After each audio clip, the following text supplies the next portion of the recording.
Hoy hablaremos de personas impulsivas que persiguieron récords mundiales y terminaron pagándolo con sus vidas.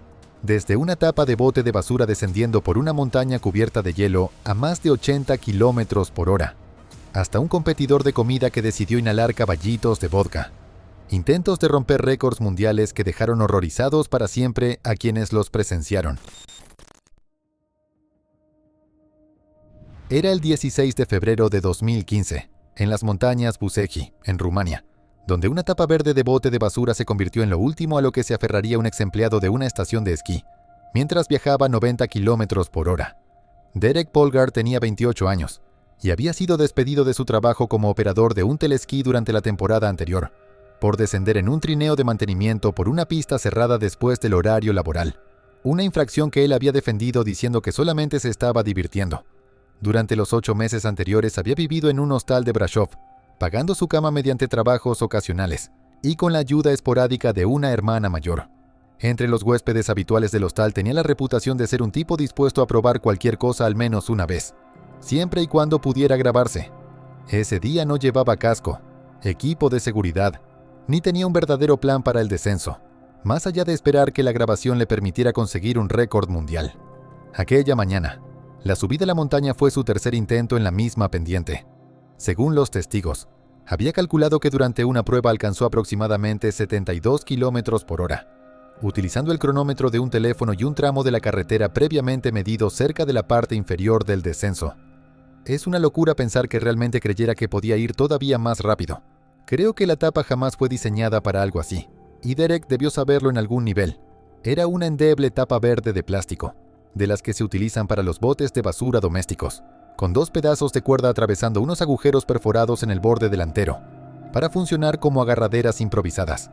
Pero ya había completado 2 descensos con éxito, cada uno más rápido que el anterior, y los adolescentes a quienes había invitado para que lo grabaran lo habían vitoreado en ambas ocasiones. No tenía frenos ni una forma de dirigir la tapa más allá de inclinar el peso de su cuerpo. Además, el hielo se había vuelto a congelar durante la noche anterior. Estaba compacto, brillante y era extremadamente rápido. Les dijo a los adolescentes que intentaría conseguir un récord mundial, pero era una receta para el desastre a plena vista. Los adolescentes se colocaron cerca de la parte inferior. Uno sostenía horizontalmente la cámara de un teléfono, mientras el otro observaba con las manos metidas en una chamarra demasiado delgada para aquella altitud. Derek volvió a subir por tercera vez. No volteó a mirarlos. Se colocó en el mismo punto de partida, se sentó sobre la tapa y se impulsó.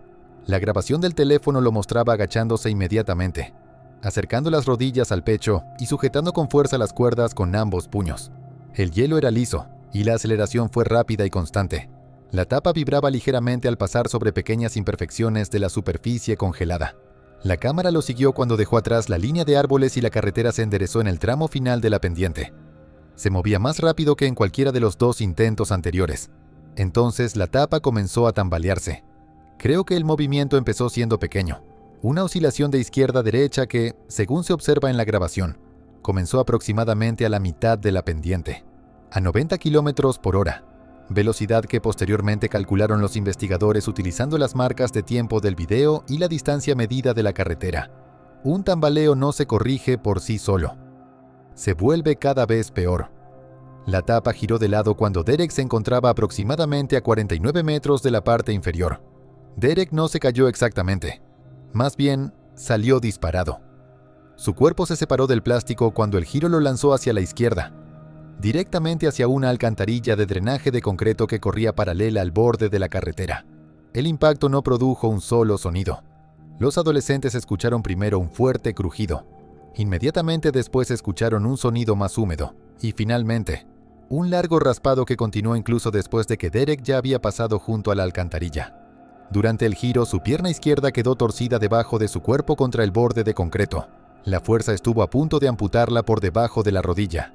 La parte inferior de la pierna se dobló hacia afuera por una articulación que no debería moverse en esa dirección, mientras la tela del pantalón se abría junto con todo lo que se encontraba debajo. Al rebotar, su rostro golpeó una varilla de acero expuesta que sobresalía del borde dañado de la alcantarilla. La varilla entró por debajo de su ojo derecho y salió a través del paladar, provocando fracturas faciales catastróficas y daños graves en la parte inferior de su rostro, mientras su cuerpo continuaba avanzando. se deslizó otros 30 metros boca abajo, dejando un abundante rastro de sangre sobre el hielo. Sin embargo, no estaba inconsciente. En la grabación parecía levantar la cabeza una vez y después volver a bajarla. Entonces dejó de moverse por completo.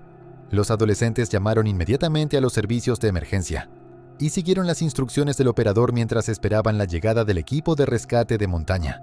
Los rescatistas llegaron aproximadamente 47 minutos después. El médico forense determinó que Derek murió debido a una pérdida masiva de sangre provocada por la ruptura de la arteria poplitea, además de fracturas faciales catastróficas y una obstrucción de las vías respiratorias causada por la abulsión de la mandíbula. La tapa fue recogida como evidencia. Derek fue declarado muerto en el lugar. El video se filtró en las redes sociales locales menos de 72 horas después. La madre de Derek presentó una demanda civil contra los dos adolescentes por no haberlo detenido, argumentando que su presencia y sus muestras de apoyo constituían negligencia. Finalmente, la demanda fue desestimada. La mayoría de los habitantes de la zona que siguieron el caso creían que la demanda había nacido del dolor y no de la lógica, ya que Derek había organizado el truco por su cuenta. Había ignorado repetidas advertencias del personal del hostal sobre intentar el descenso en condiciones de hielo, y había sido el único adulto que participó en el desafío aquel día. Yo veo esto como una tragedia provocada por el aburrimiento. Un hombre que deseaba tanto ser visto que jamás se detuvo a preguntarse qué era exactamente lo que las personas terminarían viendo.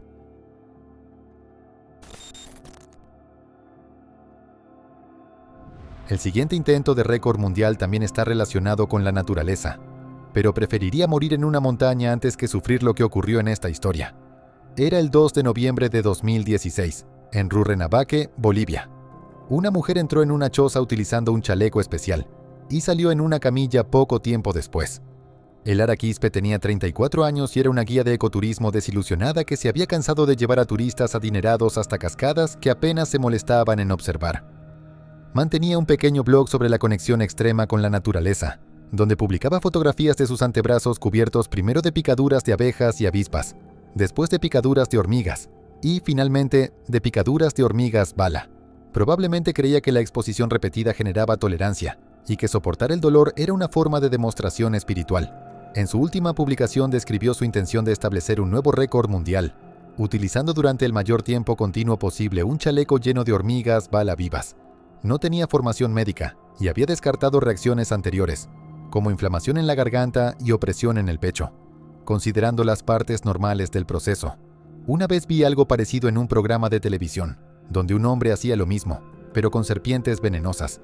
Puedo imaginar que ella realmente creía que su cuerpo se había adaptado al veneno, y fue precisamente esa creencia la que la llevó a ignorar las señales de advertencia que su propio cuerpo ya le había enviado.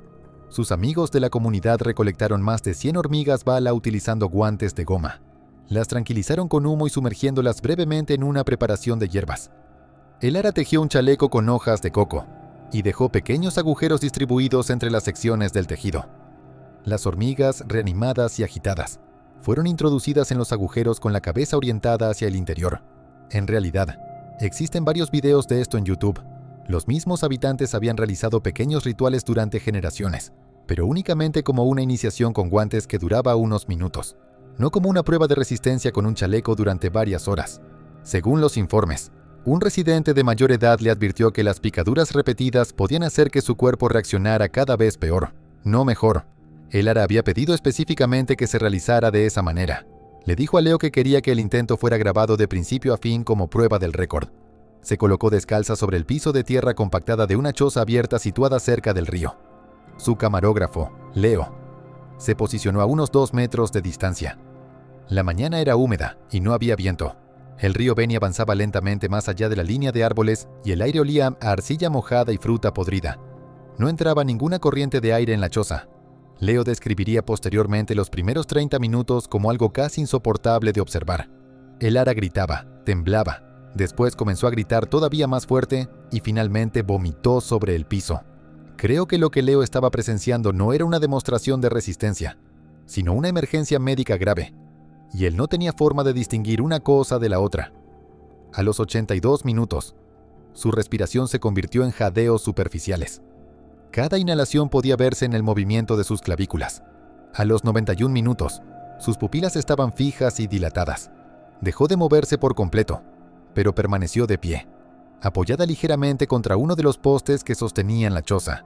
Su cuerpo quedó rígido en lo que Leo describiría posteriormente como una postura similar a la de una convulsión. Él gritó su nombre. Ella no respondió. Le tocó el brazo, y ella cayó de lado, con las piernas parcialmente dobladas debajo de su cuerpo. No se estremeció, no intentó sostenerse, y no hizo ningún esfuerzo por amortiguar la caída.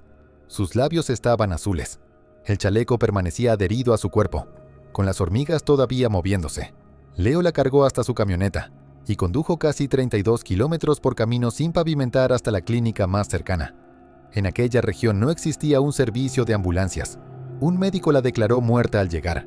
En términos sencillos, las conclusiones del médico forense fueron que sufrió un colapso cardiovascular provocado por una anafilaxia grave, después de un envenenamiento masivo y repetido, acompañado de una obstrucción de las vías respiratorias causada por un edema laríngeo. Y escuchen esto. Las exposiciones anteriores habían sensibilizado su organismo en lugar de protegerlo. Lara fue enterrada en un pequeño cementerio en las afueras de Rurrenabaque. Varias familias de la comunidad asistieron. Algunos residentes culparon discretamente a la cultura de los récords mundiales por haberla empujado mucho más allá de lo que los rituales tradicionales pretendían hacer. Muchas personas argumentaron posteriormente que la tragedia se produjo por mezclar tradiciones espirituales con una confianza excesiva e imprudente, además de una comprensión equivocada de los verdaderos riesgos de la exposición al veneno. Creo que lo peor es que probablemente no intentaba hacerse famosa. Intentaba demostrarse algo a sí misma. Y nadie a su alrededor supo cómo explicarle que aquello que estaba intentando demostrar no era real. Qué manera tan absurda de morir, ¿no? Aunque quizá no sea tan absurda como el siguiente intento de récord mundial. Era el 11 de septiembre de 2014. En una casa adosada rentada en el extremo norte de Perth. En el transcurso de 37 minutos, una sala se convirtió en el escenario de una catástrofe médica. Un teléfono lo grabó todo. El sonido que salió del joven acostado sobre la tabla inclinada no fue un grito. Fue un estertor húmedo, como si algo se estuviera desgarrando. Callen Ning tenía 22 años. Había abandonado la universidad y durante los 18 meses anteriores había pasado de un trabajo de medio tiempo a otro, incluyendo empleos en un almacén y en la cocina de un restaurante de comida rápida. Sus amigos lo conocían como el tipo que estaba dispuesto a probar cualquier cosa al menos una vez.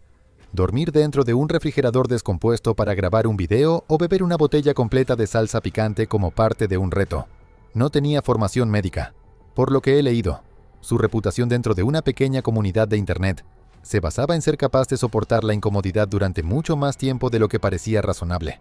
Aquella noche quería descubrir durante cuánto tiempo podía retrasar el vómito después de tomar jarabe de ipecacuana. No sabía que las personas en Internet habían exagerado lo controlable que realmente era aquel reflejo. Presumió que, si lograba aguantar 40 minutos sin vomitar, reclamaría un récord mundial no oficial de Internet por resistirse al vómito provocado por la ipecacuana. Incluso le había pedido a su compañero de casa que mantuviera la cámara grabando durante todo el proceso para poder subir posteriormente la evidencia del intento. El aburrimiento es una de las fuerzas más subestimadas en estas historias. Callen no tenía clases a las cuales asistir, ni debía trabajar aquel turno. Las horas que tenía por delante se parecían a cualquier otra noche. Deslizar la pantalla, esperar y no hacer nada. La botella de ipecacuana llevaba meses dentro del botiquín. Había sobrado después de que su compañero de casa sufriera una infección estomacal. Callen midió aproximadamente 1 onza líquida, una cantidad muy superior a la dosis indicada en la etiqueta. Sus amigos dijeron que él creía que una cantidad mayor significaría que tendría que demostrar una resistencia mayor, no que sufriría más daños. La sala era pequeña y común. Su compañero colocó un teléfono sobre una pila de libros al otro lado de la habitación y comenzó a grabar.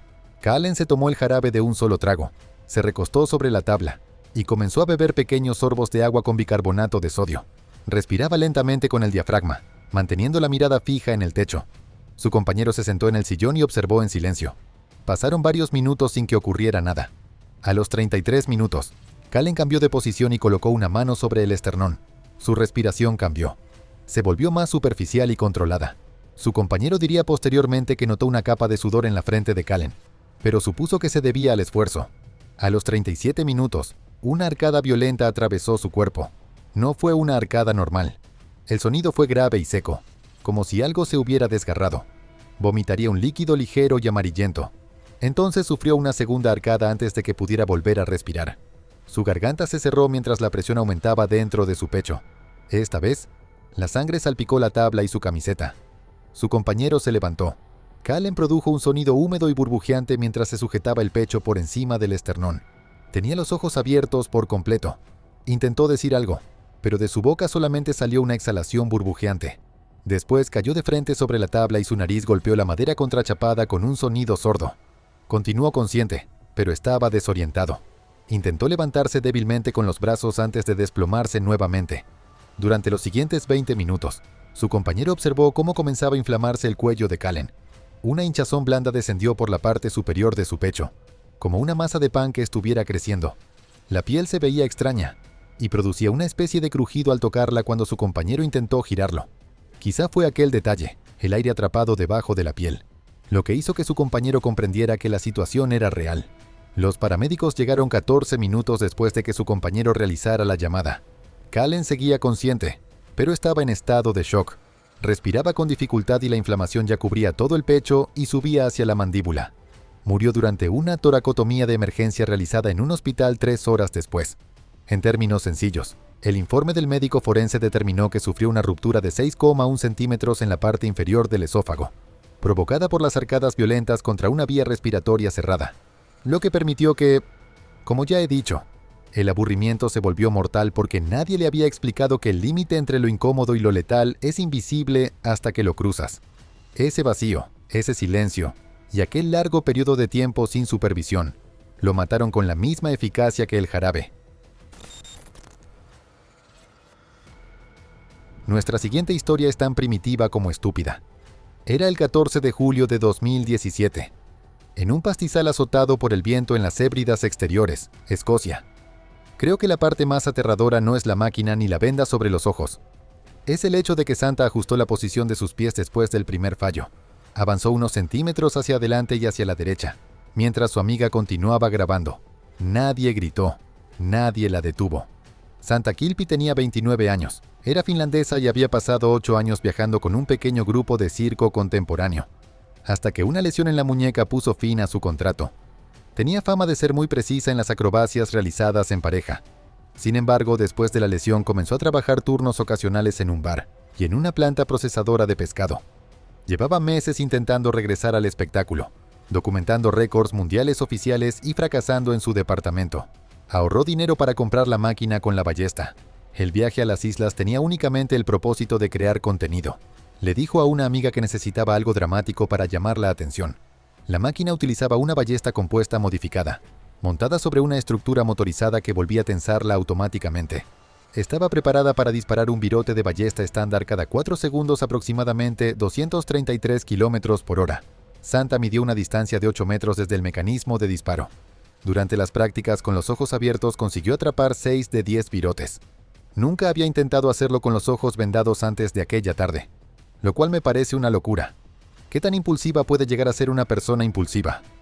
La amiga que la grababa, una mujer de la localidad a quien había conocido 2 semanas antes, no le preguntó qué ocurriría si fallaba. Santa le aseguró que lo peor que podía pasar era que el virote le perforara un brazo o una mano. Su amiga le creyó. Construir una máquina casera capaz de disparar flechas para realizar un reto con los ojos vendados debió ser el momento en que todos decidieran marcharse. Pero supongo que la desesperación tiene una manera de silenciar todas las alarmas.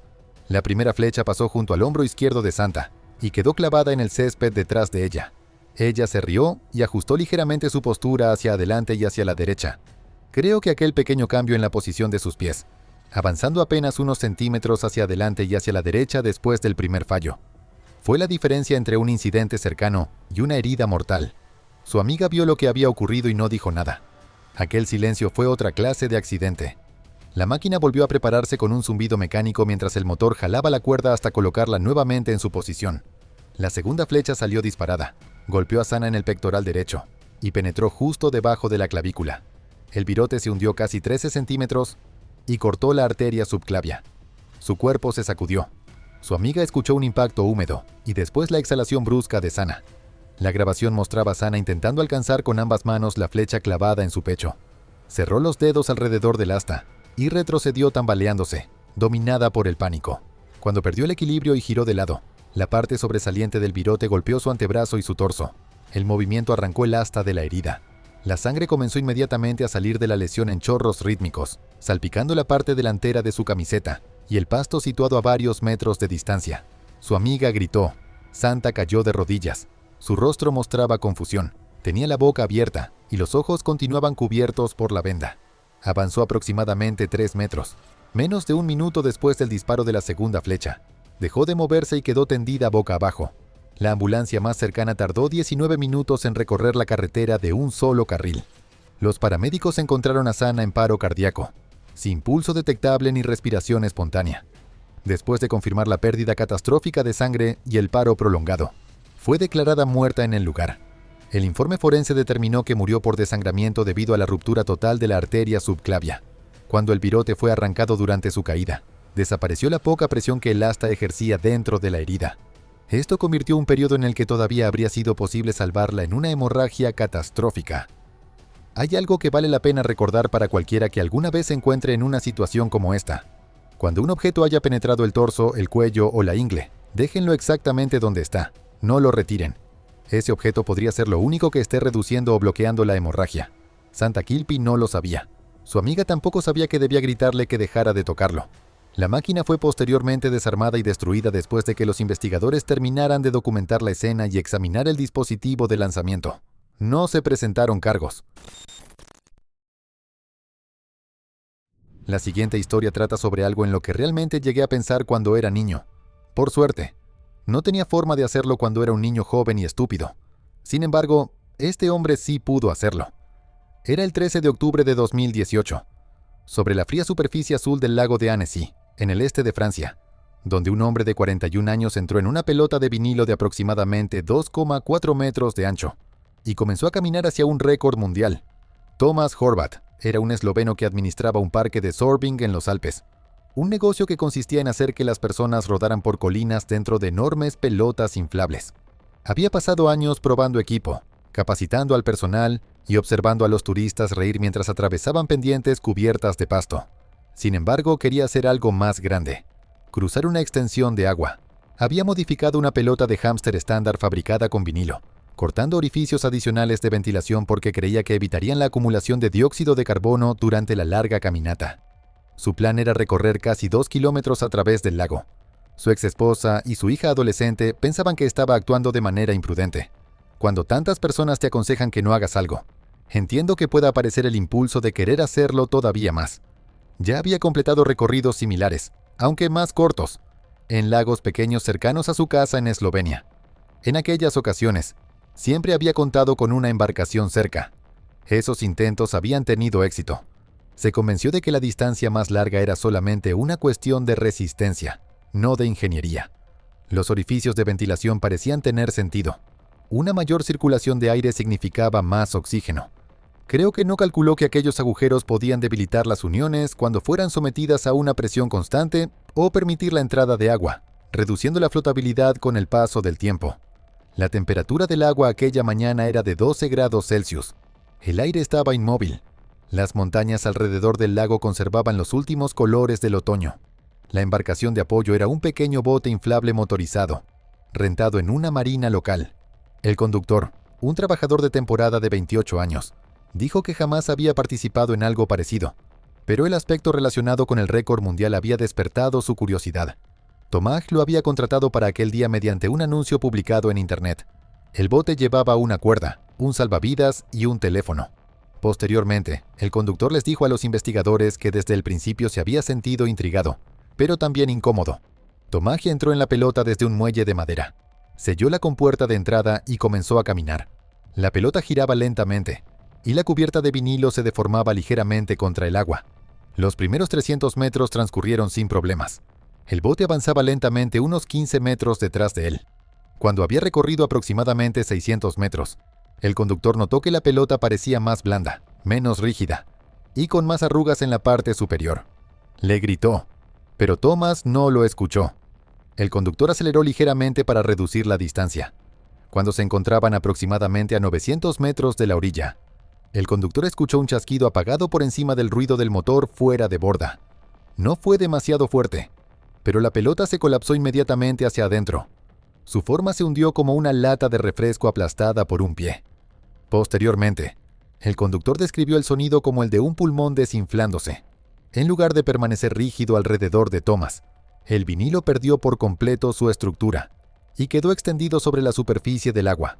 Thomas desapareció debajo de las capas que se colapsaban mientras el agua del lago pasaba por encima del material hundido. El vinilo pesado y mojado se enredó alrededor de su cuerpo y sus hombros, mientras las bolsas de aire restantes cambiaban de posición de manera impredecible debajo de él. Desde el bote, el conductor podía observar movimientos distorsionados debajo del plástico aplanado, mientras Thomas intentaba encontrar bajo el agua la compuerta de salida. La pelota no se hundió por completo, pero quedó flotando a muy poca altura sobre el agua, como una lona parcialmente sumergida con bolsas de aire atrapadas entre sus pliegues. El conductor aceleró al máximo y llegó hasta la pelota en menos de 20 segundos. Para entonces, los brazos ya habían dejado de moverse. Apagó el motor, tomó un cuchillo de su bolsa de equipo y acercó la pelota al costado de la embarcación. Cortó el vinilo para abrirlo. Thomas salió flotando boca arriba. Estaba inmóvil. Tenía la piel azulada alrededor de los labios, el rostro oscurecido y los ojos abiertos. El conductor lo subió al bote jalándolo del cuello de la chamarra y comenzó a realizarle compresiones en el pecho. Las uñas de ambas manos de Thomas se habían desprendido parcialmente de sus bases. Debajo de 3 de ellas podía verse sangre fresca. Posteriormente, el conductor dijo que parecía que había arañado el vinilo hasta que sus dedos ya no pudieron soportarlo. Los médicos llegaron en bote 12 minutos después. Continuaron con las maniobras de reanimación mientras remolcaban la embarcación hasta la orilla. Un equipo médico los esperaba en el muelle y declaró muerto a Thomas a las 11:34 de la mañana. En términos sencillos, el informe del médico forense determinó que murió ahogado. Las autoridades locales investigaron brevemente si el desafío requería una autorización adicional para utilizar el lago, pero no se presentaron cargos.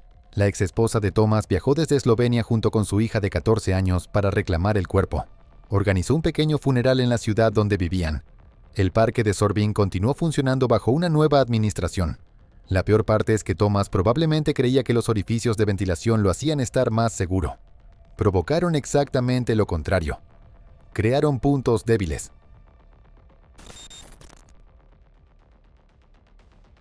Y para nuestra última historia, viajaremos nuevamente a Europa, en lo que quizás sea otro caso de aburrimiento que terminó muy mal.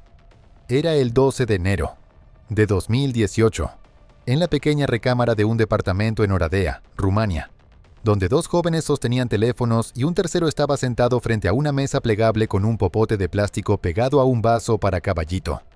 Ciprian Baduba tenía 24 años y trabajaba durante el turno nocturno en un almacén regional apilando tarimas.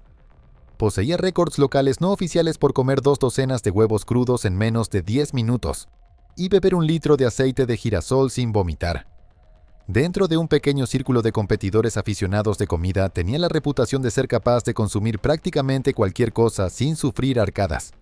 Quería realizar algo que nadie hubiera hecho antes: un récord mundial relacionado con la ingesta extrema de alcohol por la nariz. Su único objetivo aquella noche era completar 20 caballitos. Ciprian creía que la gran tolerancia que había desarrollado durante años participando en competencias de comida lo protegería. Hasta donde todos sabían, jamás había fracasado en un reto. El popote nasal le parecía una idea inteligente. El alcohol se absorbería más rápido y no sufriría molestias estomacales. Les dijo a sus amigos que todo estaría bien. No había comido nada durante todo el día para mantener el estómago vacío, creyendo que eso reduciría las náuseas. En las competencias de comida, tener el estómago vacío ayuda. Cuando se inhala alcohol, un estómago vacío significa que la absorción en el torrente sanguíneo es casi instantánea, sin ninguna defensa metabólica, además de aumentar el riesgo de una intoxicación rápida cuando el alcohol se traga y se absorbe normalmente a través del sistema digestivo. La habitación olía a humo de cigarro acumulado y al aceite de cocina utilizado durante desafíos anteriores. Uno de sus amigos colocó un teléfono sobre un tripié frente a la mesa. El otro sostuvo un segundo teléfono para obtener tomas cercanas. El dispositivo del popote nasal consistía en un tubo de plástico introducido en un vaso para caballito, sellado con cinta aislante. Cada caballito contenía 0,8 onzas líquidas de vodka con una concentración de alcohol del 40%. El plan era inhalar un caballito cada 40 segundos. Los primeros 8 transcurrieron sin problemas. Ciprian inhalaba con fuerza por el popote, hacía una mueca y exhalaba. Después de cada inhalación, Las lágrimas corrían por sus ojos, algo que, en mi opinión, debió interpretarse como una advertencia. En lugar de hacerlo, sus amigos contaban en voz alta y se reían entre cada número. Durante el 9º caballito comenzó a balancearse sobre la silla. Finalmente, uno de sus amigos le preguntó si debía detenerse, pero Ciprian hizo un gesto con la mano y tomó el siguiente vaso. El caballito número 11 salió mal inmediatamente. Ciprian inhaló y sufrió una arcada violenta. Una mezcla de vómito salió de su boca, mientras el líquido también se derramaba por sus fosas nasales debido a la presión y al reflujo. Su respiración se volvió irregular, y después se detuvo. No hubo tos, no hubo jadeos, solamente silencio. Su cuerpo quedó flácido sobre la silla. Su pecho dejó de subir de manera coordinada, y después sus brazos comenzaron a sacudirse. Su espalda se arqueó y se separó de la silla. Su cabeza giró bruscamente hacia un lado y después hacia atrás. Comenzó a sufrir una convulsión tónico-clónica, probablemente provocada por una hipoxia aguda y una intoxicación grave por alcohol. Sus amigos corrieron inmediatamente hacia él. La convulsión duró aproximadamente 1 minuto. Sus brazos se agitaban, sus piernas pateaban y sus dientes rechinaban. De ambas fosas nasales y parcialmente de su boca salía espuma rosada, provocada por la mezcla de fluidos dentro de las vías respiratorias durante la insuficiencia respiratoria. Después de la convulsión, quedó inmóvil y boca abajo sobre la mesa, mientras la espuma rosada se extendía sobre la superficie de madera. La ambulancia llegó 10 minutos después. Los paramédicos encontraron a Ciprian sin respirar, pero con un pulso débil e irregular. Lo intubaron en el lugar. Imagino lo que sus amigos debieron estar pensando en aquel momento mientras conectaban a Ciprian a una máquina. En el hospital regional, un análisis toxicológico calculó que la concentración de alcohol en su sangre era de aproximadamente 0,29 gramos por decilitro, algo compatible con una absorción rápida, pero no físicamente imposible, tomando en cuenta la combinación de exposición nasal, alcohol ingerido y distribución sistémica tardía. Lamentablemente, jamás recuperó la conciencia. El informe del médico forense determinó que murió por una intoxicación aguda de alcohol, la cual provocó un paro respiratorio, seguido de una lesión cerebral hipóxica. La administración nasal aumentó considerablemente la velocidad de absorción y la irritación, pero no evitó por completo todos los procesos normales del organismo como si se tratara de una vía alternativa absoluta de intoxicación. La exposición total estimada al alcohol fue equivalente a aproximadamente 9 o 10 bebidas estándar consumidas en menos de 15 minutos, sin que el vómito tuviera la oportunidad de impedir que la intoxicación continuara avanzando. El soporte vital fue retirado al día siguiente. Sus 2 amigos fueron acusados de no proporcionar ayuda médica, de acuerdo con las leyes de Rumania. Ambos recibieron sentencias suspendidas. Creo que es poco común que los testigos enfrenten cargos. La mayoría se marcha sin ninguna consecuencia, pero estos 2 contaron cada uno de los caballitos mientras lo grababan. Observaron a un hombre convulsionar durante más de 1 minuto sin llamar para pedir ayuda. Eso no es ser un simple testigo. Eso es ser cómplice. El castigo fue ligero, pero el principio fue correcto. Si les gustó este video, asegúrense de aplastar el botón de me gusta y suscribirse. Nos vemos la próxima vez. El abismo no grita, susurra, y tú has decidido escuchar. Este viaje fue solo un fragmento de lo que aún queda por revelar. Y si estás aquí, al final, es porque algo en ti también quiere respuestas. Gracias por sumarte, por apoyar este contenido y por formar parte de esta comunidad que crece a la sombra del misterio.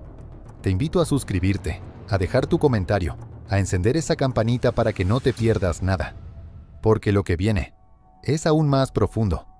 Hasta la próxima entrega, cuando la oscuridad vuelva a hablar y tú decidas, una vez más, escuchar la voz del abismo.